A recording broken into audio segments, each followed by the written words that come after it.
Join the team. Bear, it's in the watering hole. Stay out of the watering hole. Stay out of the watering hole. Hey, this is the McGuire Review, and today we're going to be taking a look at a couple games from Northstar Games. Mainly, this review is going to focus on Evolution. Well, completely this review is going to focus on Evolution, but I wanted to call out a couple games that I also got from Northstar Games back when we went there for Origins, and that is Say Anything, which is, you know, one of those fun games where you draw a card and you have to kind of answer a funny question that's on the card. They do have a family-friendly version of this game, and this game I will highly recommend, and they are coming out with another edition of this as well, this Happy Salmon. Silly little game, really low price point, comes in this little cool, you know, case with a zipper and a carabiner that you can hook on you. Basically, you're going to have a hand of cards, and you're going to be trying to match what you have in your hand with somebody else, and everybody's yelling and screaming and running around, and this is a really fun game. It plays out very, very fast. Highly recommend Happy Salmon. Go ahead and just go pick that up. You're going to love this game. All right, so let's get into Evolution by Northstar Games. If we look at some stats here on this one, it is a 12 plus, 2 to 6 players on this one, so we got 6 in on it. Love it. And playtime is 60 minutes on average.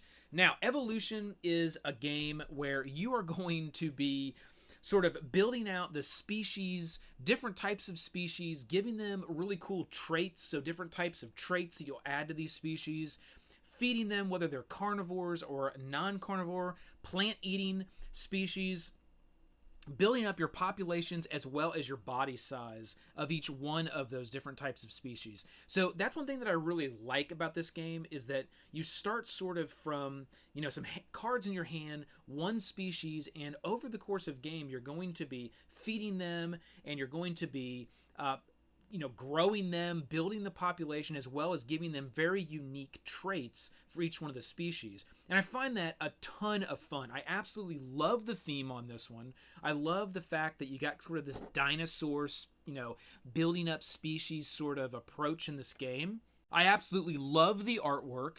You'll see here as we start to go through these components just how awesome the artwork is on this title, and the various traits that you can get over the course of the game. And I'll just, you know, flash up some of these cards here. Bear, go ahead and load the video. You'll see on the video here, Bear, thanks. You'll see here in the video that there are really awesome traits that are in the game, awesome artwork. And these cards we'll talk about here in a little bit of what you'll find on these cards, but you can go ahead and check out the video there just to kind of get an overview for some of the components as well as the artwork, because it just absolutely is fantastic. I love the color schemes that they went with, the really bright popping colors. It just makes the game so much more fun to play.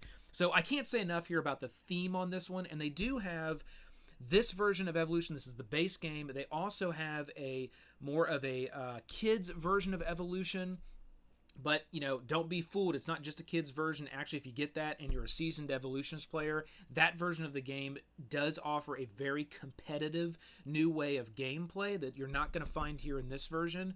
So that was nice. They kind of designed that in to that version of the game. There's also a couple expansions that are out for Evolution. You've got the climate change, and you've also got a flight expansion that's out. So I'm going to try to get all of Evolution as I can, because I absolutely love this platform. It's a very fun game. I just love the theme on this one. So let's start to go through the components here. You'll find that they do offer a really nice, colorful rule book, and I'll show that here. And you can see that every page is going to have a nice layout of rules as well as picture form and what's going on. And then at the very back, you are going to find a nice glossary of a lot of the cards as well as different terms you'll find in the game. And there are a couple different rule sets that are available as well, depending on how many players you play with.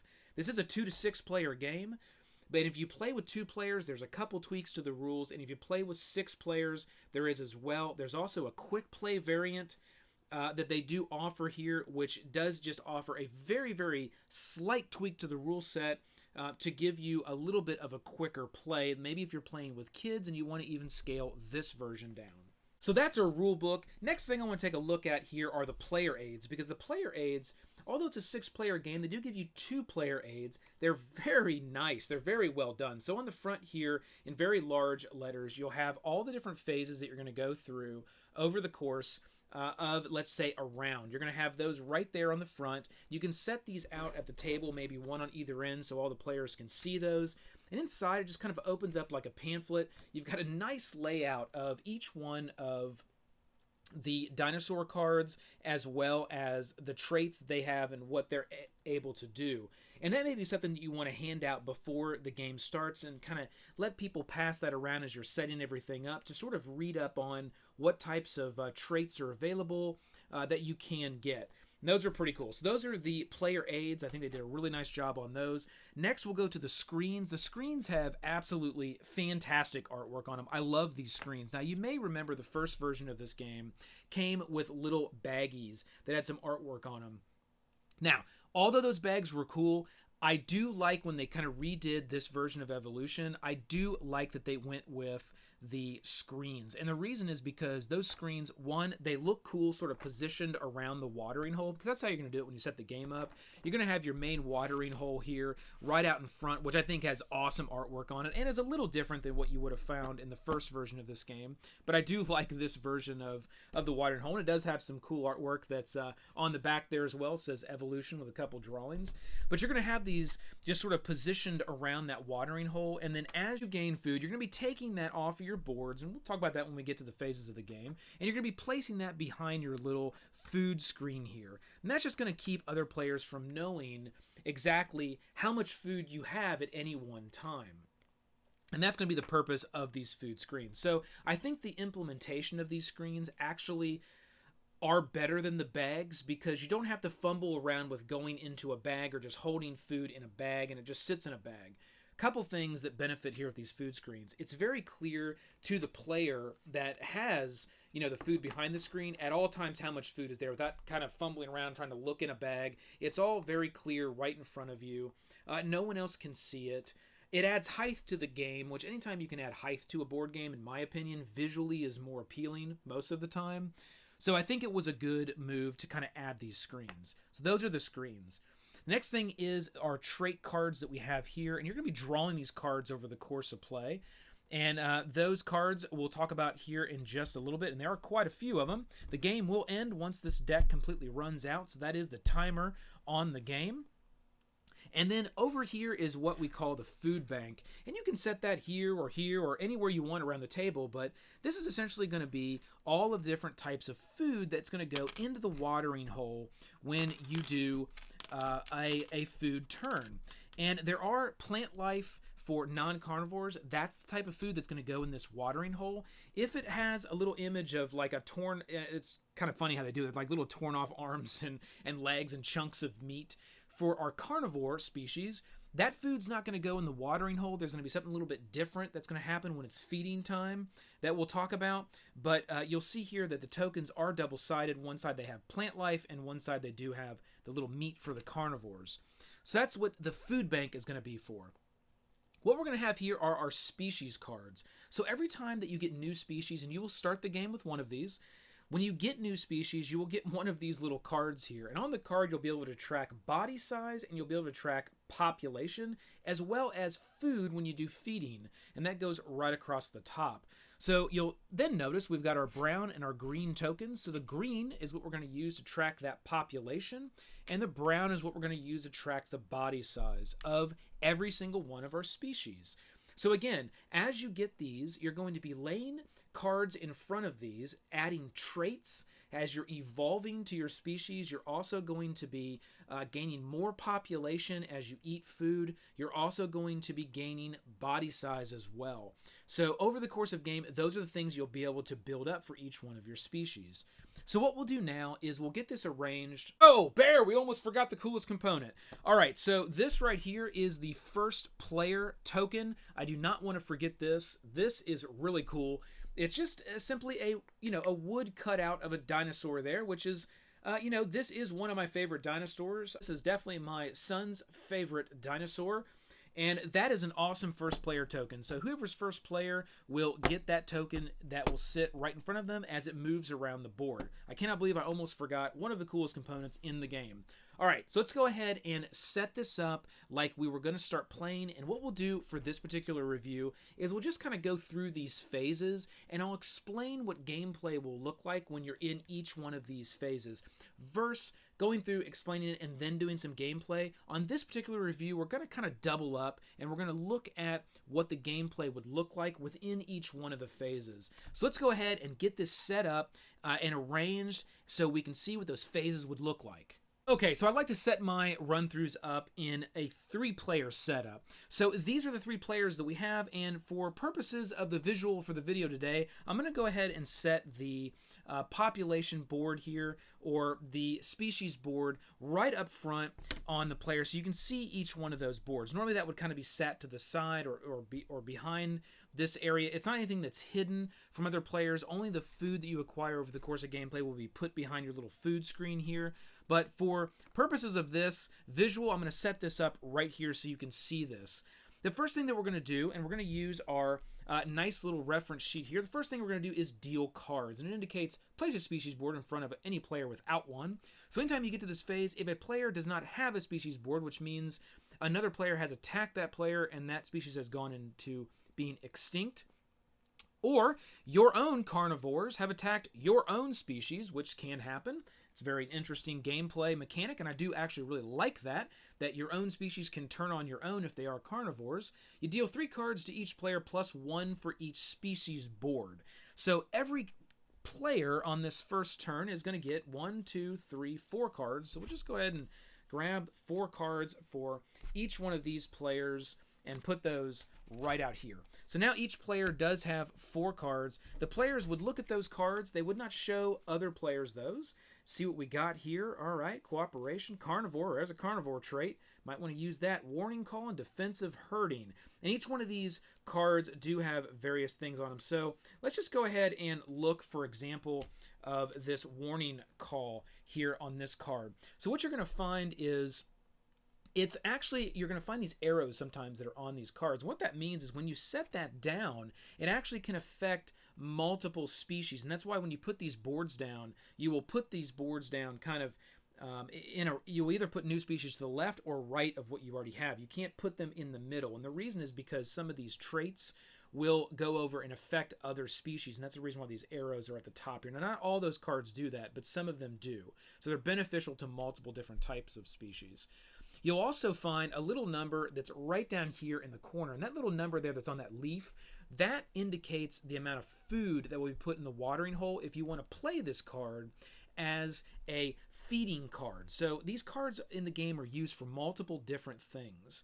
And then on the bottom here, the little text under the image is just going to tell you what this card does. So for instance, for this one, your species to the right and left of this species can only be attacked by a carnivore with ambush.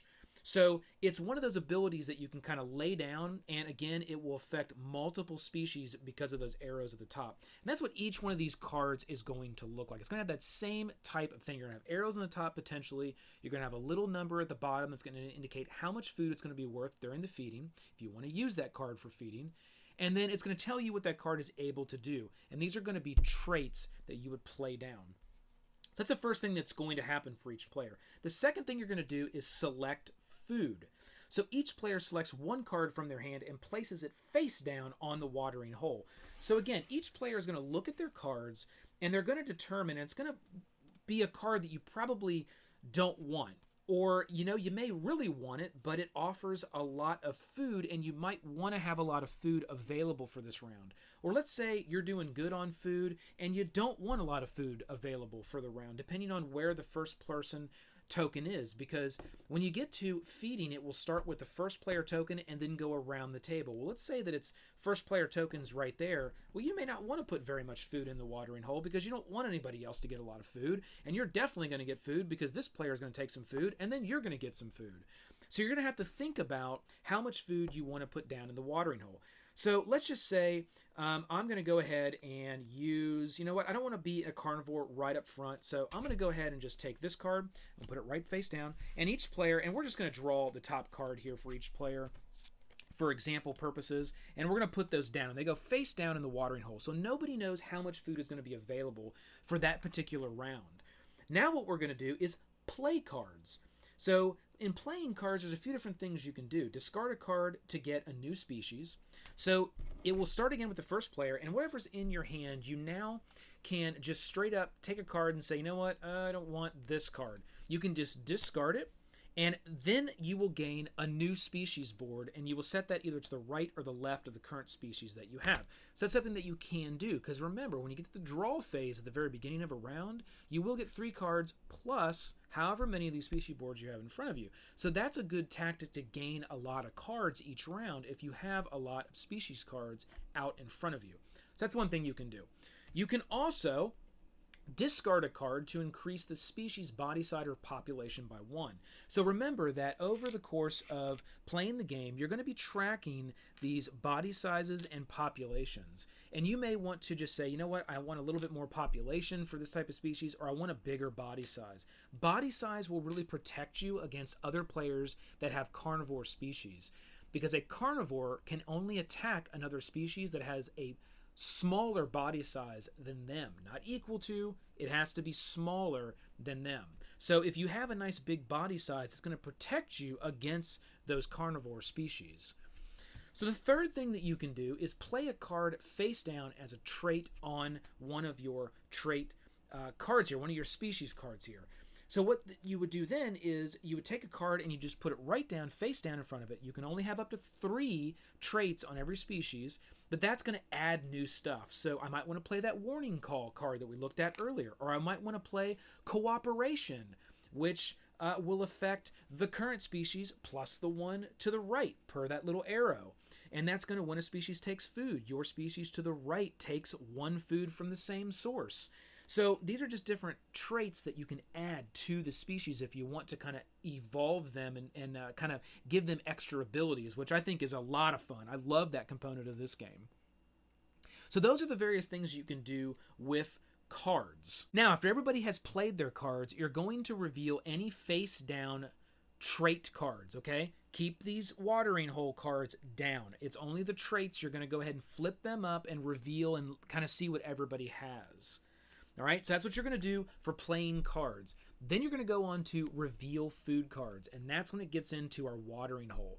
So you're going to activate cards with a specific type of icons. You're going to want to look around the table, and you're going to want to find a card, and let's just see if we can find one here quickly in the deck. You're going to want to find a card that has one of these symbols right here, and it's up in the corner, and it looks like a few cards stacked together with a little arrow that's going around it. So you're going to find cards that are up on the table anywhere that have that, and those are generally going to affect what happens with the watering hole. You know, food that's already in the watering hole, because food will stay there round to round if it's not all used up.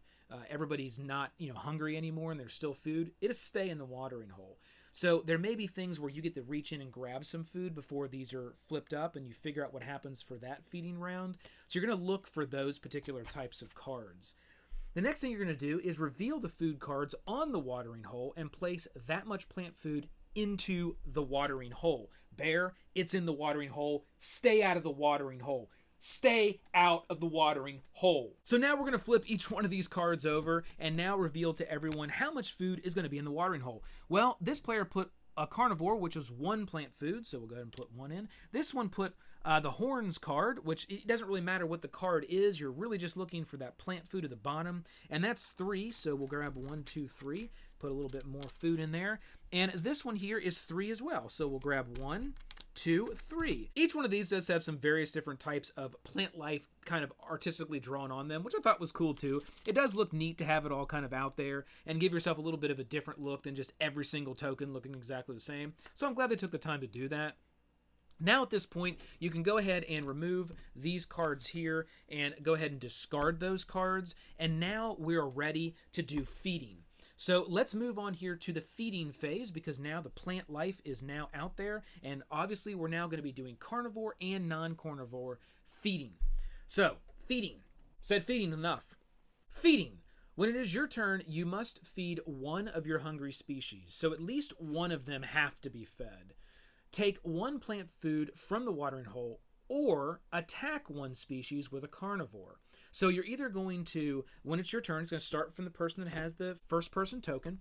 You're going to take just one. Now, let's say that your population was up to 3. What's going to happen is you're going to hope that you're able to get up to 3, because if you don't, that's going to be a negative effect on you. You're going to want to get at least up to the 3 mark when you do your feeding. And you may do that through, cards that you have out, the traits that give you sort of a first pick at food. You may get food based on a trait, and then hopefully you get enough food over the course of the rounds of the game, because it will go all the way around the table before you'll have to pick again. So let's just say that your was 3 for this player, and population for this player was 2, and population for this player was just 1. We would start here and we would say, okay, I'm going to take 1 food. All right, we'd go to this player, I'm going to take 1 food. We'd go to this player, I'm going to take 1 food. Okay, this player is no longer hungry. We're good to go. We're not going to get any negative effects, so we've already fed to our population. We're going to get to this player here, and we're going to take 2 food. We're going to take another food. Oh, now we're good here. This player can pass because it only has 1 species. They are no longer hungry. They don't need food. And then it will then go to this player. Oh, we made it. And then again, okay, we don't need it. So this will actually stay in the watering hole for the next round and be there. So at this point, it looks like this player is now full. We did it. We did it. We did it. Yes. Now, all the food is going to get wiped off the boards, and it's going to go back behind that sheet, and then you're going to prepare for the next round. You're not going to reset kind of where your population is. That's just where your population is for that particular species. But you're going to reset for the next round. So you'll see, as you add species boards, you're going to want to push that population up to something that makes sense that you think you can maintain. And the reason is because at the end of the game, you're going to get points for various different things. You're going to get points for how many species you have. You're going to get points for how much you've evolved those species. And you're going to get points for how much food you've eaten over the course of the game. So that's why you have this sheet that nobody really, after an hour can remember how many of these little food tokens you have behind your board. That's what feeding's all about. Now, if you do want to do a carnivore, there is a little bit that is different. You will never eat plant food. You will attack another species if that species is smaller than you. There's a couple other rules for carnivores, but it does fashion in the same way. So again, if it got to the point where you weren't able to eat as much as you had, let's say this player was up to 4, or, well, there would have been 1 more. So let's say that this player's population was up to 5. It would have not been able to eat as much food as the population. What you will do is just reduce your population to however much food you were able to eat over the course of that round. And then you would start the next round with your population there. And that's how that would work. But when carnivores attack, it's going to be a little bit different than what happens when we do plant-based life or non-carnivore feeding. A carnivore can attack someone else's species if that species is smaller than the body size of the carnivore species that is attacking, and there are no traits of that species that keep a carnivore from attacking. So there's a few reasons why the carnivore could not attack, but generally a carnivore can attack that creature if they meet certain criteria.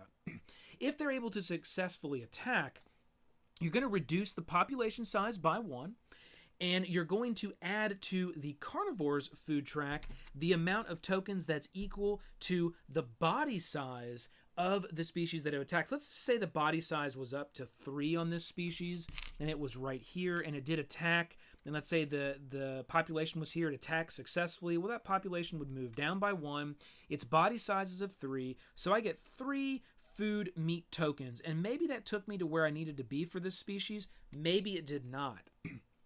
That's how carnivore attacking is going to work. It's going to be exactly the same when you're done. You're just going to wipe those food tokens off and put those right back behind your screen. But that's how a carnivore is going to attack. Now, I will say one fun mechanic that we mentioned a little earlier about this is that carnivores are going to attack. Let's say you want to attack, and you attack. It doesn't matter how much food is here. The food could be completely ran out, and you can still do your attacking. And for one reason or the other, you could not attack something that is out there. Your carnivores will attack your own species and kill off your own species, which I think is a very unique mechanic that it isn't just and attack defense, it can actually harm you. So you really got to be careful with your carnivores as you build those up. And I've seen people play and just try to make all their species carnivores, and they're just these, attack machines on every round, but it doesn't always work out. Next thing you know, you're attacking yourself, which is pretty funny to see to a player when that actually happens. So that's the game. That's all the phases that are going to happen within a round. After that's over, you're going to check for win conditions. Did the deck run out in the draw phase? If it did, the game would be over. There may have been something over the course of that round that drained the deck to nothing. If that happens and it isn't part of the draw phase, you're going to go ahead and take the discard pile, shuffle it, put it down, and use cards for the rest of that round. But then at the end of that round, the game is over. Then you're going to get into scoring. So we'll look at the book here real quick, and we'll look at end of game scoring, which is right here on this page. And it does indicate that each food behind a player's screen is worth 1 point. Each surviving species is worth points equal to its population. So again, if you got surviving species at the end of the game and you got a high population on those, another reason really to drive up that population, you're going to get victory points equal to that. And each trait card on a surviving species is worth 1 point. So you'll want to remember that. You'll want to make sure everybody knows that at the beginning of the games. They know how to, strategize and use some real strategery as they go through the gameplay to make sure that they do have the right amount of stuff, so when the game is over, they can win. Now, there is one more thing that can happen over the course of game, and that is extinction. When your various species are extinct, and that's if they ever was to go past the one. So if something was to knock them, outside of this board for one reason or the other through an attack or whatnot, they would become extinct. This board will be taken away. You'll lose that extra card, obviously, in the draw phase. And for every trait that was in front of this species, up to 3, remember, you will get to draw a card for. So it isn't like you just get you're out if you get a species extinct. You do get a little bit back. You get some cards to be able to bulk up on that next round. And those cards can be beneficial for you, one way or another. So that's Evolution, Northstar Games. Fantastic game. I love this game. If you do not own this game and you like this theme, I absolutely suggest going out and picking this game up. Even if you don't like the theme, this game is just a ton of fun. Who doesn't like evolving species and going to the water hole, feeding, sending your carnivores after other species that have been built up by players? Fantastic, beautiful artwork, popping off the cards. I can't say enough about this title. I can't wait to get into some of the expansions that have been offered so far and do videos on those as well, because this is just a fantastic platform. So Northstar, nice job. Rock it out. Here we go, getting ready for Gen Con 50 week. I cannot wait to be there. We're going to have some overview. I'm sure we'll talk to Northstar Games as well.